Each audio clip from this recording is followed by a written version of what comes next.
Bienvenidos a una nueva entrega de este tercer episodio de Rabiosa Medea, un podcast independiente de análisis político desde Puerto Rico, las izquierdas, el feminismo de la abolición y la esperanza radical. Soy Mariana Iriarte Mastronardo, anfitriona y productora de este espacio que se gesta sin recursos, pero con mucha intención para practicar el mundo en el que merecemos vivir.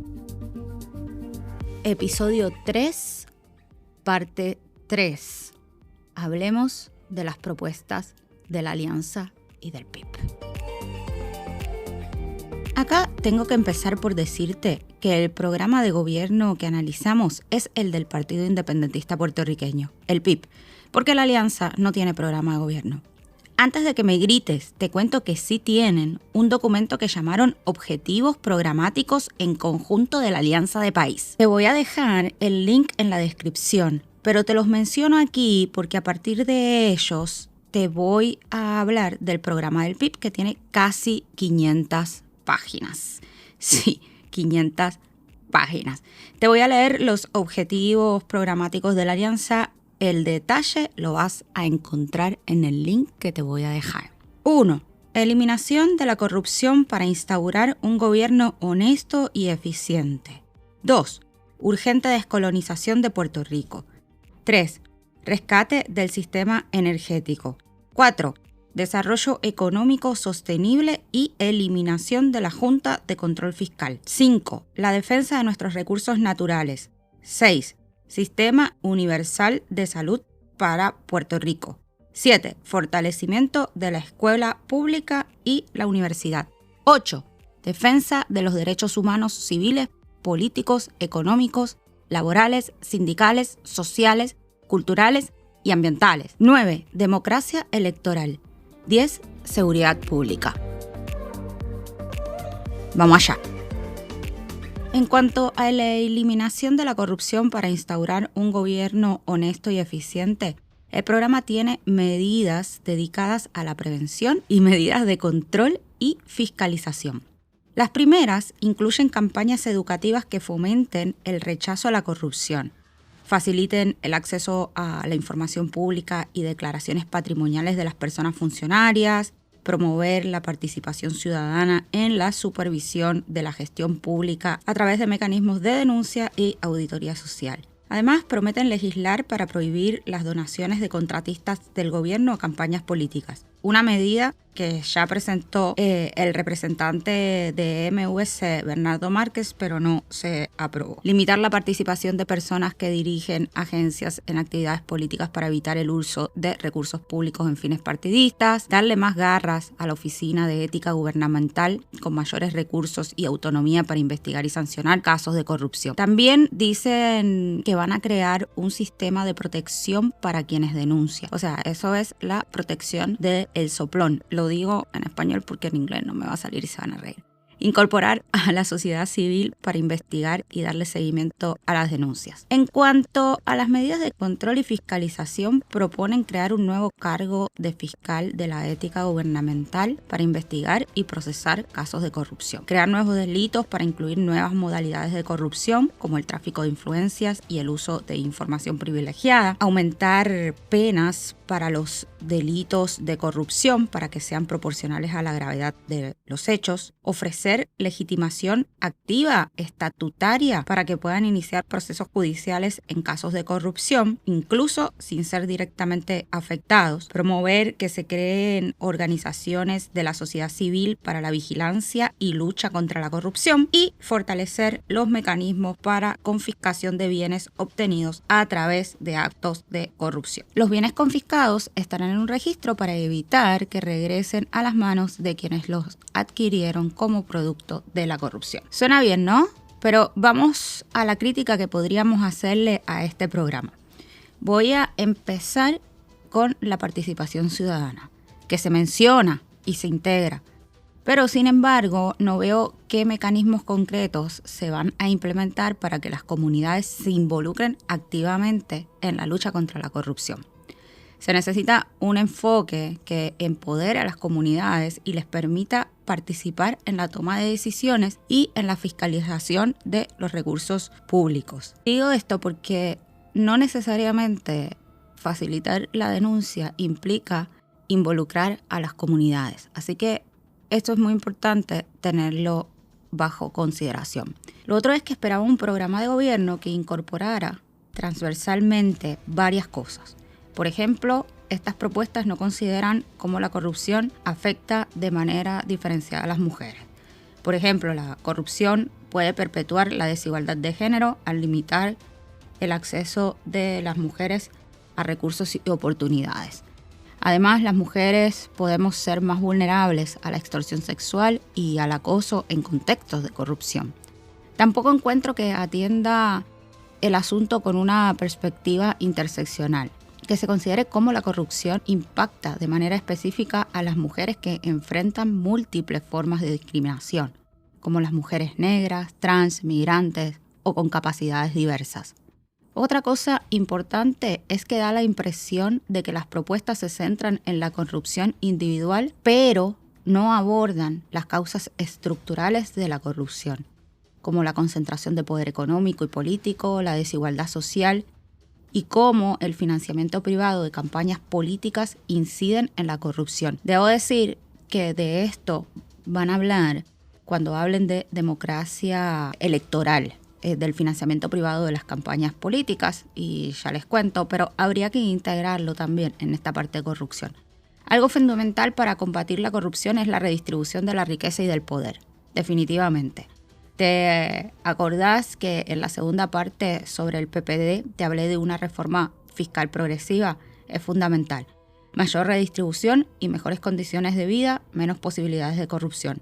Otra crítica que sí o sí debe hacerse es cómo la propuesta fortalece el sistema punitivo. Se propone la creación del nuevo cargo de fiscal de la ética gubernamental y el aumento de las penas por delitos de corrupción, que en principio siempre nos gusta pensar que los políticos corruptos van a terminar presos.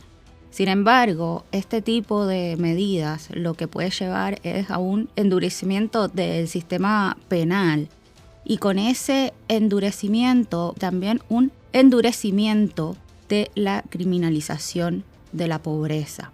Así que hay que tener cuidado como estas narrativas pueden sin duda legitimar el sistema penal, que es el que estamos retando o combatiendo. Tampoco, más allá de la confiscación de los bienes, no veo que haya alternativas al castigo como la reparación de los daños que provocan la corrupción. Las personas no desaparecen con el encarcelamiento.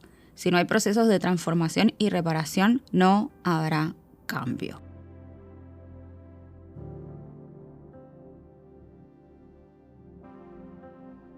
Pasemos ahora a hablar de la descolonización. Este es un punto controversial, la descolonización. Bueno, ya sabes que la Alianza propone crear una Asamblea Nacional de Estatus para atender la descolonización de Puerto Rico. El PIB también. ¿Cómo? Pues mediante legislación. Las personas delegadas a la Asamblea de Estatus serán electas por la ciudadanía y en esa asamblea se incluirían las 3 opciones de estatus reconocidas por el derecho internacional, que son la independencia, la estadidad y la libre asociación. Esa asamblea de estatus negociaría con el Congreso las definiciones y los procesos de transición para cada una de las opciones de estatus. Opciones definidas y transición negociada. Entonces iríamos a un referéndum. Mientras todo esto pasa, el gobierno de Puerto Rico se encargaría de exigir al Congreso que reconozca el derecho de Puerto Rico a la libre determinación. También se exigiría la reparación de los efectos del colonialismo y procurar que el pueblo de Puerto Rico pueda ejercer libremente su derecho a la libre determinación. Por supuesto que el PIB es el PIB y se compromete a promover la independencia, aunque últimamente Dalmau no lo diga abiertamente, como lo que ha entendido siempre, ¿no? Que es la mejor opción para Puerto Rico. Porque es la única opción que daría a Puerto Rico los poderes necesarios para lograr mayor desarrollo económico y social. Y como Roberto Carlos, el PIB quiere tener 1 millón de amigos, así que propone que un tratado de amistad y cooperación se dé entre la República de Puerto Rico y los Estados Unidos, que contemplen ese acuerdo, obviamente, los términos de la transición a la independencia y la futura relación entre ambos países. Un asunto importante acá que tenés que tener en cuenta es que, por ejemplo, MVC favorece la Asamblea Nacional de Estatus, pero no tiene una posición definida en cuanto al estatus como mejor opción. Sabemos que en el MVC pues hay independentistas, hay soberanistas y hay estadistas también. Así que habría que ver cómo este punto en el programa de gobierno del PIB se consensúa con las posiciones de MVC, porque en definitiva la candidatura a la gobernación es una candidatura en alianza. ¿Qué le podemos criticar a esto? Bueno, pues no voy a entrar en el carácter colonial del derecho internacional, pero no puede dejar de mencionarse. Dicho eso, este proceso de descolonización está atado a la voluntad de Estados Unidos. Parece asumir que el Congreso reconocerá el derecho de Puerto Rico a la autodeterminación, que quiere la descolonización de Puerto Rico y que actuará de buena fe. Dada la historia de nuestra relación colonial, el extractivismo y la violencia que Estados Unidos ha ejercido mediante la colonización, pienso que es bastante naif que el Congreso vaya a impulsar este tipo de proceso. Eso sí, que la descolonización debería ser un proceso impulsado por el pueblo puertorriqueño, sin las interferencias ni la dependencia de la aprobación de el gobierno o la potencia colonial. Otro asunto que me parece importante es que la descolonización debería traer transformaciones estructurales que garanticen la justicia social y la redistribución de la riqueza, y a la vez atienda todas las formas de dominación, reconociendo que diferentes sectores han sido impactados de manera diferencial por el colonialismo. Uno de ellos es la isla de Vieques. Más allá del referéndum y la representación, cómo las comunidades se involucrarán directamente en el proceso y cómo, y esto es más importante aún, esos delegados rendirán cuentas a quienes representan. La descolonización debe ser un proceso participativo y democrático que involucre a todos los sectores de la sociedad. Por eso pienso que más que negociar con el poder colonial, debería fortalecerse la organización y la movilización. La descolonización requiere la construcción de un movimiento social fuerte y la construcción de alianzas con otros pueblos que luchan por su liberación, porque nadie es libre hasta que todos seamos libres. Hablemos ahora un poquito del sistema energético. Al rescate del sistema energético a base del extractivismo del sur global. Parte es una de las que más rabiosa me pone, porque la liberación de los pueblos incluye, como les decía anteriormente, a todos los pueblos. Se comprometen a rescindir los contratos de Luma y Genera y reorganizar la administración del sistema energético con el objetivo de finalizar la transición hacia el uso de fuentes renovables. Debo decir aquí que este es el único programa que reta la privatización de nuestro sistema eléctrico. Los otros, aunque para congraciarse quieren dar por terminado o rescindir los contratos de Luma y de Genera, cerrar la planta de carbón de Guayama y realizar estudios sobre su impacto en la salud y el ambiente, así como una posible investigación para el procesamiento judicial de AES Puerto Rico. Utilizar de manera efectiva los vertederos cerrados y otros espacios instalando paneles solares en esos techos y también en estacionamientos y terrenos impactados como la antigua industria petroquímica de Guayanilla y Peñuela. También se busca destinar recursos para la investigación científica y desarrollar nuevas tecnologías de energía renovable y adaptarlas a las condiciones específicas de Puerto Rico. Las comunidades dicen que estarían involucradas en el diseño e implementación de proyectos de energía renovable para asegurar que se ajusten a las necesidades y prioridades locales. Definitivamente hay algo que tienes que saber, y es que todas estas iniciativas, aunque nos parezcan maravillosas desde nuestro lugar, dependen de la extracción de minerales fundamentales para la producción de tecnología y baterías. Uno de ellos es el litio. Hay otros minerales críticos. Puerto Rico no tiene litio, por lo cual necesita aprovecharse del litio del sur global, que tiene la mayor reserva del mundo. La minería del litio, que es algo que debes tener súper claro, ha tenido un impacto devastador para los territorios donde se encuentra. Principalmente el envenenamiento del agua, dejando a estos pueblos casi a secas. En la descripción te dejo una nota para que investigues sobre este tema y te replantees el queremos sol. Debemos superar los modelos energéticos basados en la explotación de recursos naturales, que es una característica fundamental del colonialismo. Por otra parte, es indispensable asegurarse que la transición energética no genere nuevos riesgos para las comunidades más vulnerables, como el desplazamiento de poblaciones o el endeudamiento perpetuo por apagar placas solares. La transición energética debe ser justa y equitativa para todos los sectores de la sociedad. Y aunque se menciona la participación comunitaria, es necesario garantizar que ésta sea real y efectiva. Las comunidades deben tener un rol protagónico en la toma de decisiones sobre la transición energética y sus conocimientos y necesidades deben ser el centro de esa transición.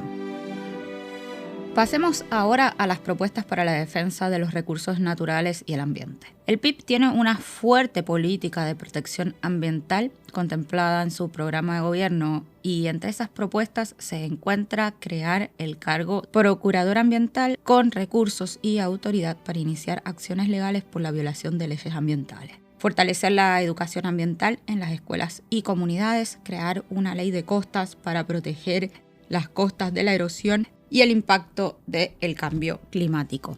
Implementar proyectos de educación comunitaria sobre la importancia de la zona marítimo-terrestre, establecer un plan nacional de reforestación para aumentar la cobertura boscosa y proteger los recursos naturales, sembrar mangles en zonas costeras, crear microbosques urbanos, crear un sistema de reservas de cuencas hidrográficas para proteger las fuentes de agua, promover la reducción del consumo de agua y la reparación de la infraestructura de distribución.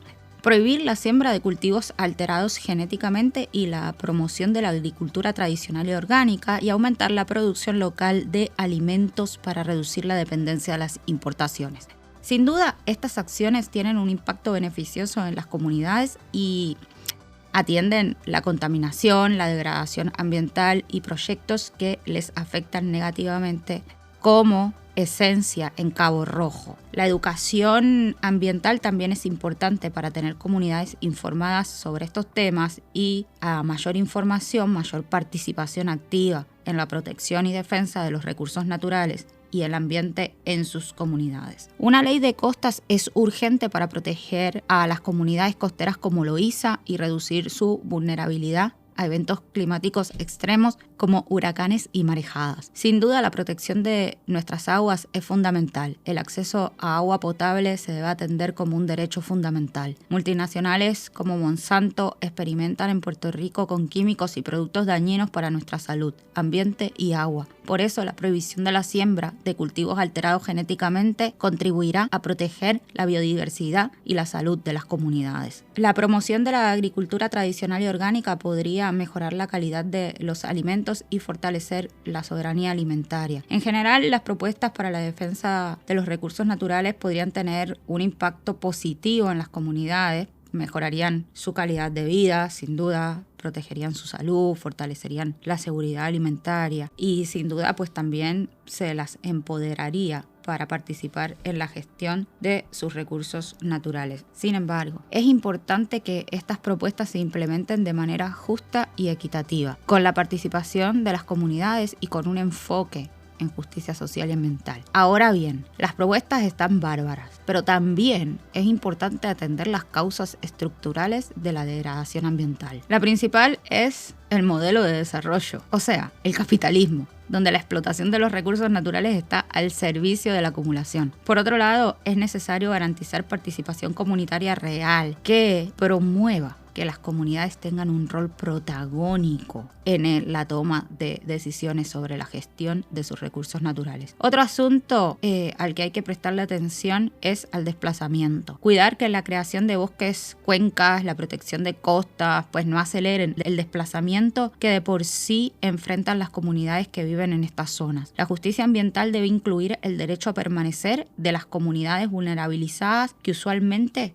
ocupan estas áreas. No se puede perder de perspectiva que la degradación ambiental afecta de manera desproporcionada a las comunidades marginalizadas, como las comunidades pobres y las comunidades racializadas. Aquí en San Juan tenemos las 8 comunidades del Caño Martín Peña que siguen trabajando arduamente para recibir las reparaciones y la justicia ambiental que merecen.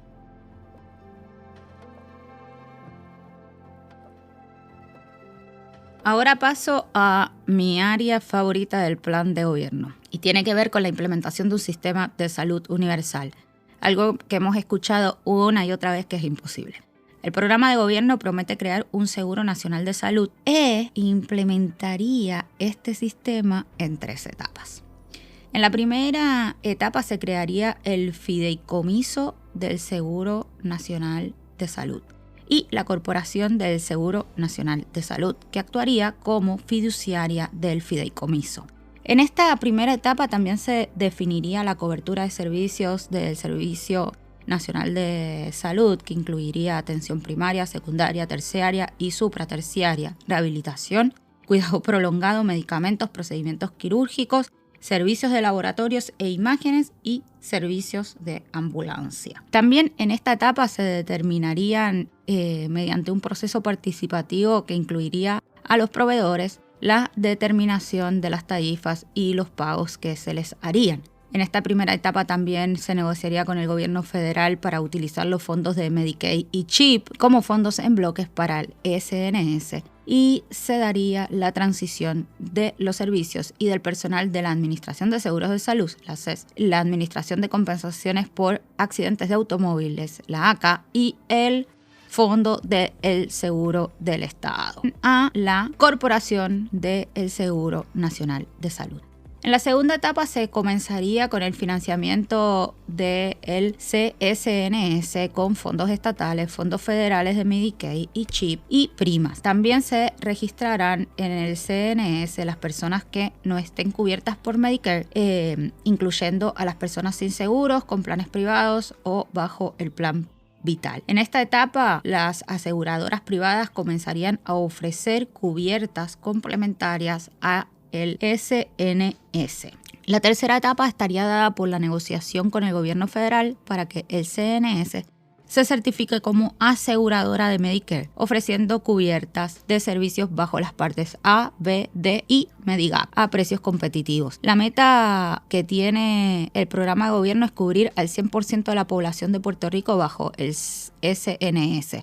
Sin duda, un sistema de salud universal garantizaría el derecho a la salud de todos, además de ser más eficiente y equitativo que el sistema actual. Pero puede que se encuentre con un gran obstáculo, la Junta, ya que requeriría inversión significativa de fondos públicos. Sin embargo, la propuesta establece que el SNS sería más eficiente y equitativo y que sin duda se justificaría la inversión. No podemos perder de perspectiva que la propuesta no cuestiona la dependencia de los fondos federales ni la influencia del modelo de cuidado médico de Estados Unidos en la isla. Al contrario, la propuesta del SNS contempla la negociación con el gobierno federal para obtener fondos de Medicaid y CHIP y para certificar el SNS como aseguradora de Medicare, lo que implicaría una aceptación de la dependencia del sistema de salud de Estados Unidos y que por otra parte pondría en manos de Estados Unidos que se pudiese ejecutar este plan de salud universal porque, como te decía, pues depende de esos fondos federales.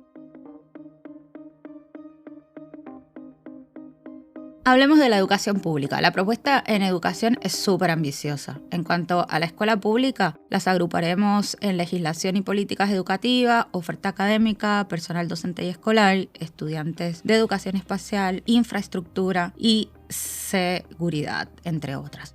En cuanto a la legislación y políticas educativas, proponen aprobar una nueva ley orgánica para el Departamento de Educación. Esta debe ser la ley orgánica número 855.000. Diseñar un proyecto educativo puertorriqueño, aprobar una moratoria en el establecimiento de las instituciones educativas privadas subsidiadas con fondos públicos y considerar una organización escolar con horarios escalonados. Para la oferta académica proponen reforzar una oferta académica diversa, valorar la importancia de la educación en bellas artes, reforzar los programas de educación física y reconocer el lugar que deben tener programas de enseñanza sobre salud, cooperativismo, derechos humanos, recursos energéticos, protección ambiental y soberanía alimentaria. Algo importantísimo para los feminismos es la incorporación de la perspectiva de género en el currículo escolar y que se brinde capacitación al magisterio en la implementación de este currículo. En cuanto al personal docente y personal escolar, proponen sustituir la ley de carrera magisterial por un plan de clasificación y retribución, promover los espacios en el calendario escolar para que el magisterio participe de oportunidades de capacitación profesional y educación continua, un número máximo de 15 estudiantes por salón, reducir las tareas administrativas y burocráticas, tomar medidas contra el acoso y hostigamiento laboral, disponer que las medidas cautelares se utilicen solo en aquellos casos en que la seguridad de los integrantes, las integrantes y los integrantes de la comunidad escolar esté en riesgo, establecer un sistema de evaluación del magisterio formativo y sumativo, promover programas de mentoría para maestras que comienzan sus tareas o que deben reforzar ciertas destrezas, promover lo necesario para que los docentes de corriente regular puedan atender a estudiantes con diversidad funcional en sus salones, respetar los acomodos razonables a los que según la legislación pertinente tenga derecho el personal escolar, pagar un salario digno, promover preparación adecuada y asegurar condiciones laborales justas a las asistentes del programa de educación especial, que debo decir son las trabajadoras del sistema con una enorme carga y sobre todo un sector sumamente feminizado.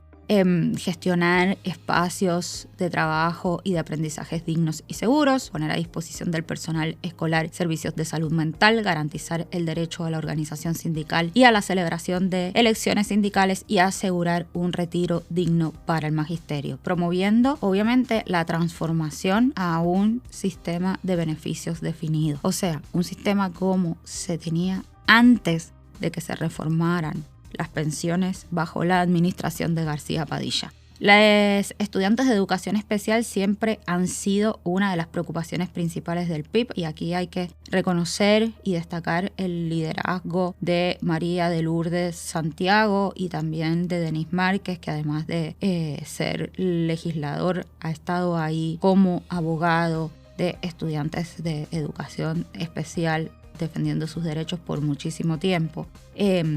Así que el PIB lo que propone aquí es ordenar desde el Ejecutivo la atención apremiante a la situación crítica del estudiantado de educación especial, dar cabal cumplimiento a la Ley 51, asegurar que mientras duren los fondos federales que llegan por la Ley IDEA, estos se usen cabalmente para sus propósitos y en beneficio directo del estudiantado, evaluar críticamente la efectividad de los contratos de servicios que establecen las corporaciones privadas subcontratadas por el DE para atender a estudiantes de educación especial, tomar medidas dirigidas específicamente a atender el aumento en la prevalencia de trastornos del espectro del autismo, presupuestar una partida de fondos restrictos e irrestrictos para la compra de bienes y servicios y para la contratación de recursos humanos a base de las contrataciones que se han hecho en los últimos 2 años. También proponen designar al menos una persona coordinadora en cada escuela con la función de realizar las tareas administrativas necesarias para los servicios del programa de educación especial, abandonar la estandarización de los programas de educación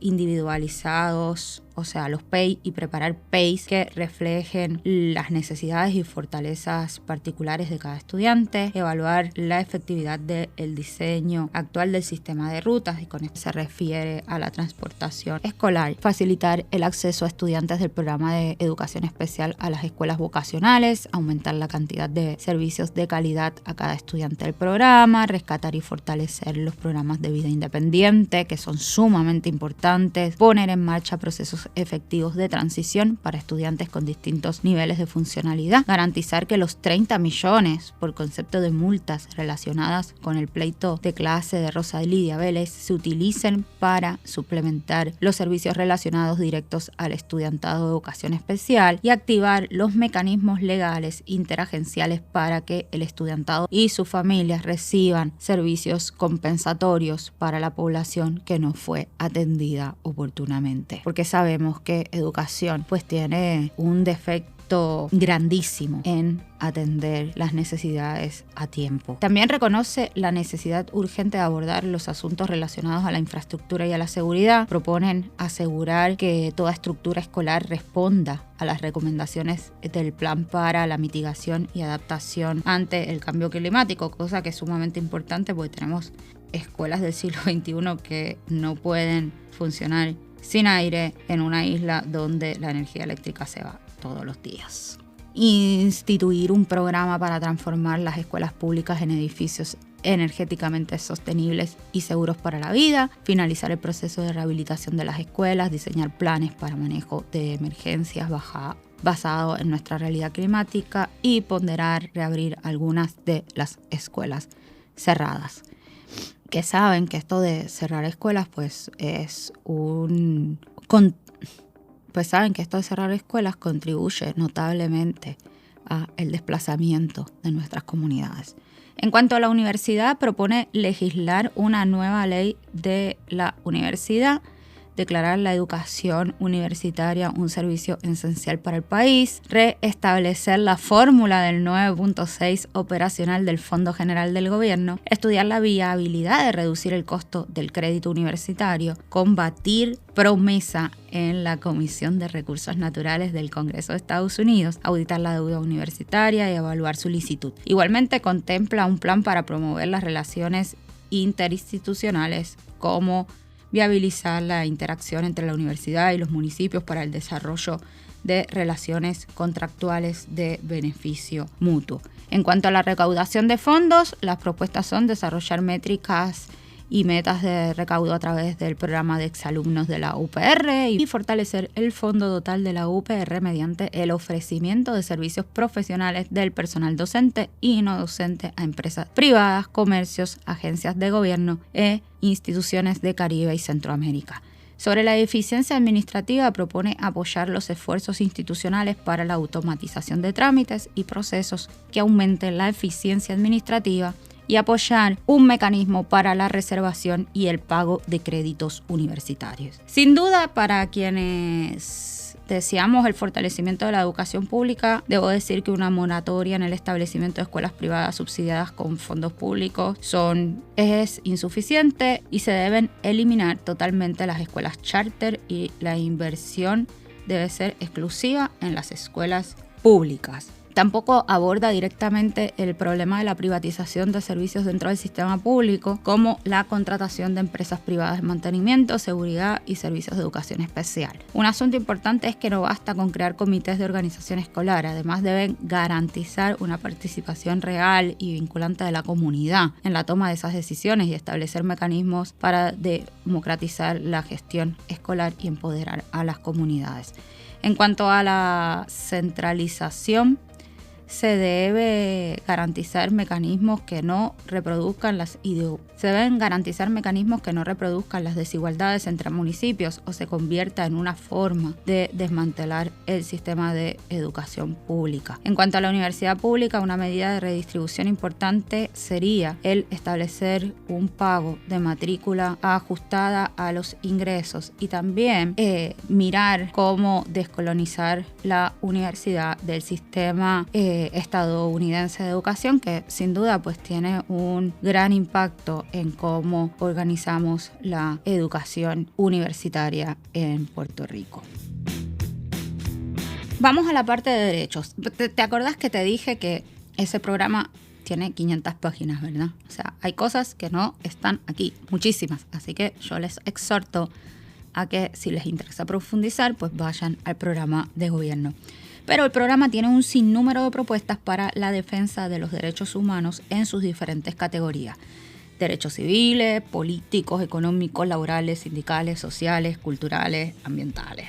Primero proponen la creación del Departamento de Derechos Humanos para atender las violaciones a los derechos humanos. Dentro de ese departamento pues se crearían defensorías para proteger los derechos de grupos históricamente marginados como las personas negras y las comunidades LGBTQIA+.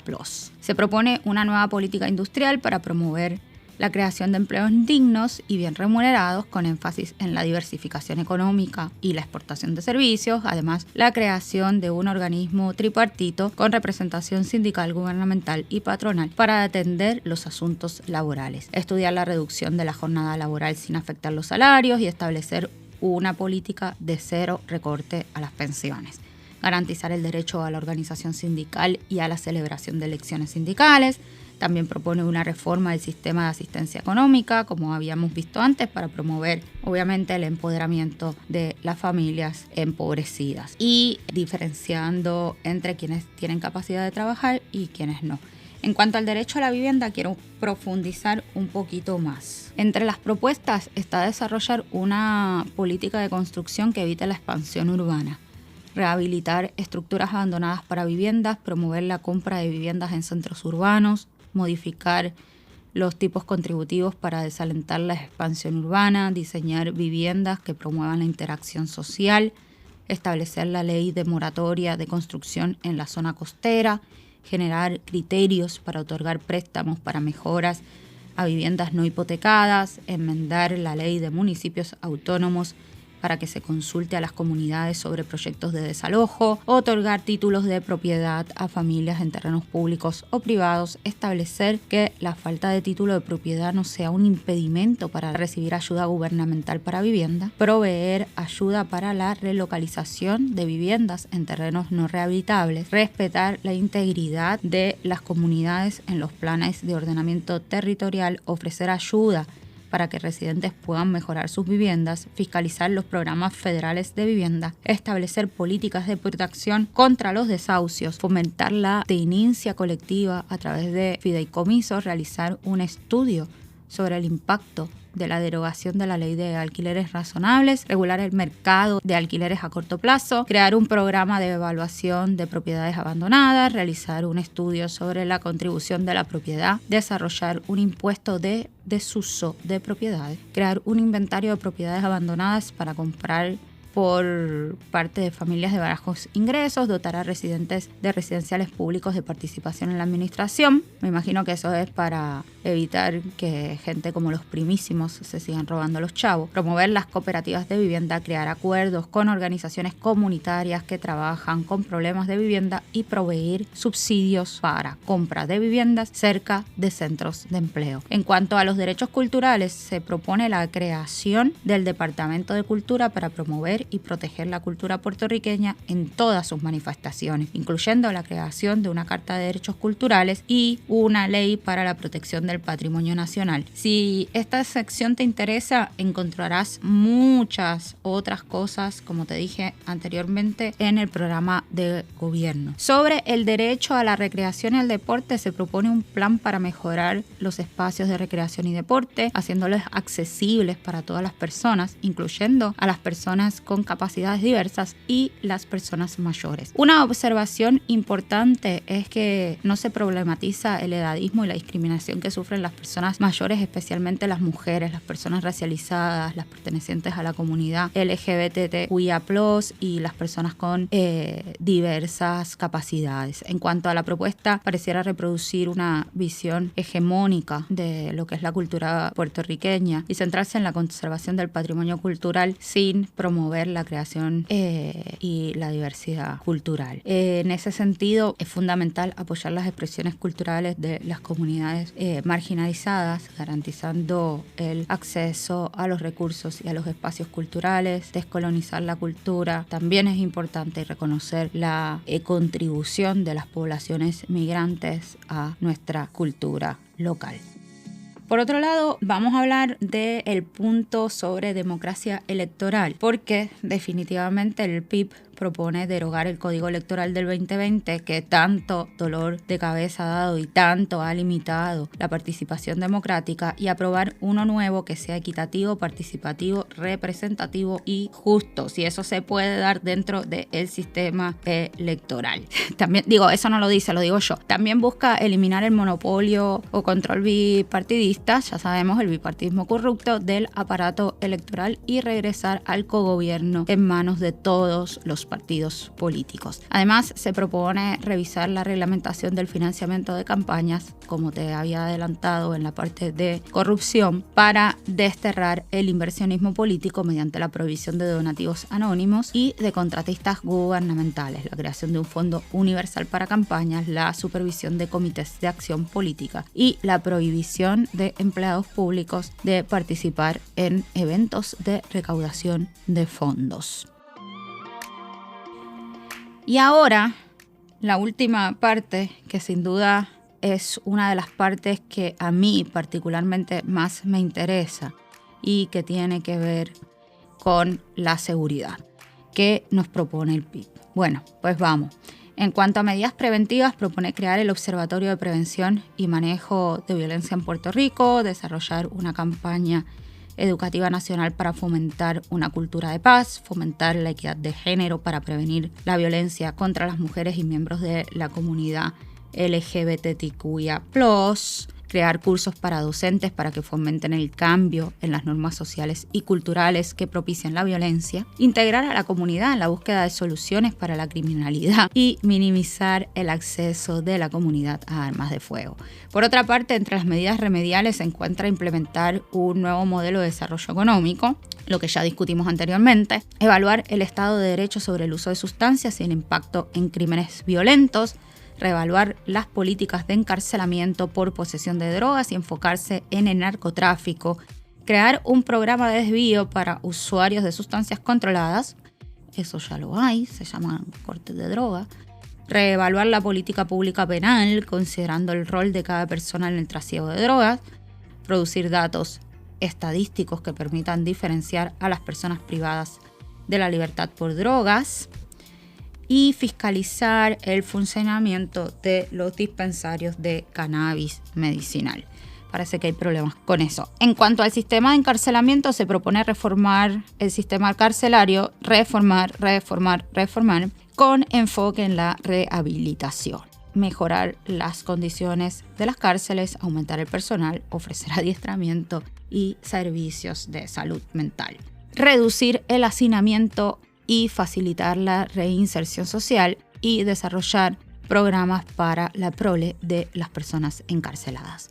Sobre la policía, propone designar un panel para supervisar la reforma policial, disolver la fuerza de choque, eso está buenísimo, y reasignar su personal. Bueno, eso ya no está tan bueno. Cambiar los procesos de selección, adiestramiento y evaluación de la policía, sustituir el enfoque punitivo por uno de educación ciudadana, fortalecer la capacitación y proveer equipo moderno, mejorar las condiciones de trabajos y salarios, ofrecer consejería para el manejo de emociones, reevaluar las prioridades de servicio en las comandancias, agilizar los servicios de emergencia, reevaluar el papel de la Guardia Municipal, crear un registro de organizaciones que atiendan la violencia, fortalecer el vínculo de la policía con las comunidades. Y con relación a las medidas de control, propone evaluar el programa de compensación a víctimas, proveer recursos a organizaciones de apoyo, atender el rezago en la disponibilidad de intercesoras legales, garantizar el derecho a la prueba en procesos legales, y para atender la violencia y las poblaciones vulnerabilizadas propone establecer la ley de emergencia por violencia infantil, crear una unidad especializada en el Departamento de Justicia para atender la violencia contra las personas adultas mayores, crear un comité de atención a la violencia de género y desarrollar un modelo de intervención integral. También enmendar leyes para fortalecer la prevención y educación y fortalecer programas de apoyo a víctimas. Coordinar trabajos entre agencias y departamentos del gobierno para evaluar el Estado de Derecho actual, sobre menores en Puerto Rico e implementar las recomendaciones para la niñez y juventud. Y ahora, aunque se mencionan medidas preventivas, muchas de estas propuestas, por no decirlas todas, aún se centran en la seguridad y el control, cosa que perpetúa un enfoque punitivo que no aborda las raíces de la violencia, más allá de hacer referencia al nuevo desarrollo económico. Lo que hacen este tipo de propuestas es legitimar y validar el sistema carcelario y de criminalización, y entre ellos también establecer distinciones entre quienes merecen y quienes no merecen estar bajo otro sistema de atención de daños, ¿no? Así que en ese sentido, pues, aunque en primera instancia cuando una ley puede parecer bueno, sin duda, esto refuerza el sistema punitivo. Así que se necesita un programa con mayor énfasis en la justicia social, la redistribución de recursos, la transformación de las condiciones que genera la violencia. Algo parecido sucede con la violencia de género. La perspectiva feminista debe integrarse en todas las propuesta. La violencia, y lo hemos discutido varias veces en este podcast, no es un fenómeno homogéneo y afecta de manera diferenciada a mujeres, personas LGBTQIA+, y a otros grupos marginalizados como las comunidades racializadas y las comunidades empobrecidas. Además, es necesario un análisis interseccional, como en muchas de las otras dimensiones que hemos visto de este programa, que consideran las desigualdades de género, raza, clase y otras formas de opresión.